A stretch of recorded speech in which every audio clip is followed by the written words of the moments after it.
is going to be on tree stand preparation. Now, I'm not going to talk about strategies, okay?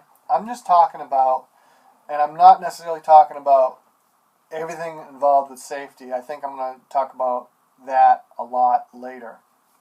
But having said that, always read your manual. You own your actions, and when you buy that tree stand, you own that tree stand. So it's not someone else's fault that something breaks. So be aware of that and take the necessary precautions. So how I prepare my tree stand is I actually go out of my way to find a set of more than one tree. I don't like to hunt out of a single tree.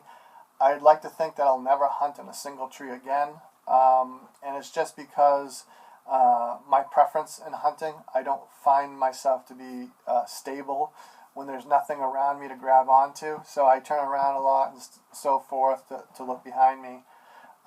So I like that extra tree to grab, so if there's a tree on this side or that side or both, I can actually grab one or the other to turn around, help me turn around, or put extra hooks on so I can hang my rifle or my backpack on that tree. I hate turning around to grab whatever. It's unnecessary movement. I don't want to do it. So if I can have a couple of trees or 3 trees in front of me on the side that I don't have to do full body movements to get to, that's what I want to do. So I will go out of my way to set up on a tree that might not be exactly where it should be, especially for rifle season. But hey, you got to do what you got to do, and you got to feel safe in the woods. You can't go for the tallest single pine with nothing around it if it bothers you. So think about that. And again, if it's not bow hunting, you got the range involved. Even though I do have a self-imposed requirement that I don't shoot past 100 yards, that comes into play. Usually I don't see past 100 yards, so if I can't find a tree in that, I try to find out what the next best thing is. So I do go out of my way to find the right tree. So I think that's really important to think about.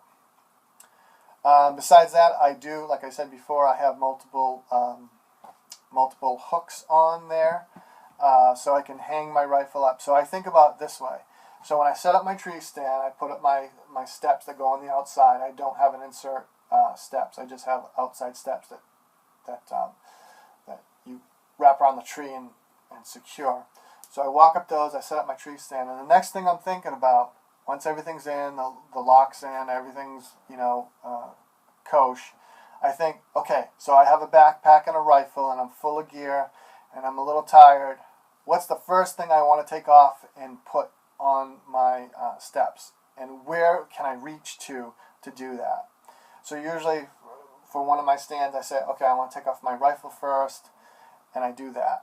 So I have it all situated where I can safely do things. Or, for example, if I want to strap in first, which is the most important part, I'll make sure my hook strap is ready, so when I get up in the tree stand, I can literally strap it in and then get into the stand, or get in the stand and strap it in. Either way, I'm trying to be as safe as possible. And then once I'm done, I can take off my rifle or whatever.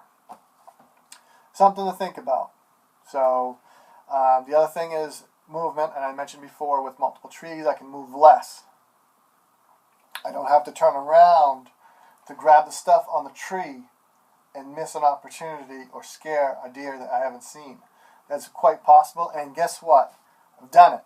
So it's by experience, most of these tips and tricks.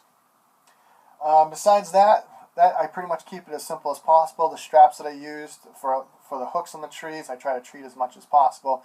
The straps for the tree steps that go up the tree, I try to treat as much as possible. I go out of my way to make sure everything is scent-free as possible. I do that for the straps as well, not to be redundant, but I'll go a little bit further with that. And that's pretty much it when it comes to tree stand preparation.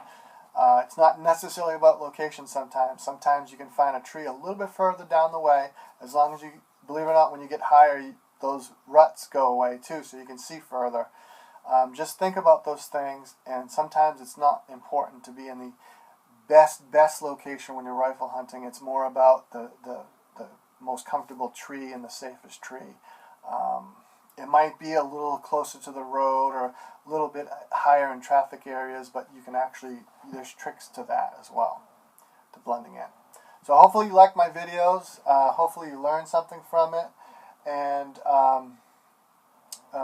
you know, keep looking at magazines and YouTube videos and trying to gain some knowledge. Maybe you got that book that I mentioned before. If you're an intermediate hunter and you don't necessarily need that book, or you don't think it's worth it, then you know, hopefully you're doing those other intermediate steps to get you ready for the season. So thank you for watching and have a great day. Pushing on the forest floor, my heart rate jumps even more. Looking for the buck to fill my tag, straight out of a hunting bag. Drop time 14, making his way down. It's time for his last showdown. Breathe in, breathe out, hold it, fire away.